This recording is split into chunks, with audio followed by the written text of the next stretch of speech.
to the Solid Liza, Solid Ken, and Liz Ken fans. Thank you guys so much for all the love and support, and I hope that we all can spend time again soon together. Happy holidays to everyone. Nagliyab na naman ang buong Liz Quen fandom matapos maglabas si Liza Soberano ng isang maikli, ngunit napakabigat na pasasalamat para sa mga Solid Liza at Solid Ken supporters.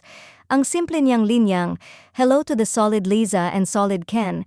Thank you all guys for all the love and support," ay agad nagpaikot ng espekulasyon na mukhang may mas malalim na nangyayari sa likod ng tahimik, ngunit matagal nang hinihintay na reconnect nina Liza Soberano at Enrique Hill.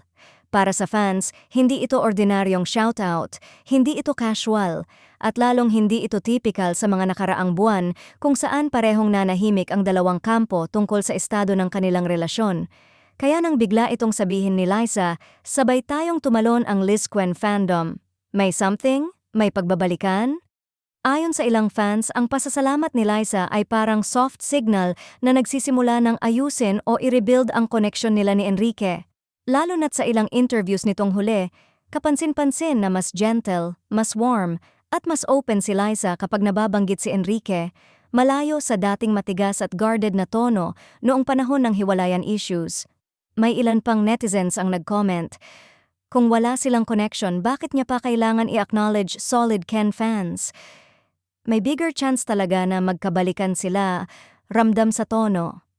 Sa kabilang banda, napansin ng mga marites online na si Enrique ay biglang naging mas visible sa social media, mas present, mas approachable, mas parang may pinaghahandang comeback. At para sa fans, hindi raw iyon coincidence, lalo na't ilang months na rin ang usap-usapang may private communication ang dalawa na hindi lamang ina-announce sa publiko. May insiders naman na nagsasabing hindi raw malayo na nag-uusap na muli ang dalawa behind the scenes. Hindi man raw rekonsilyasyon agad ang nangyayari, pero malinaw na parang may mutual respect and affection na bumabalik, at iyon ang nagbibigay ng pag-asa na baka magkababalikan nga.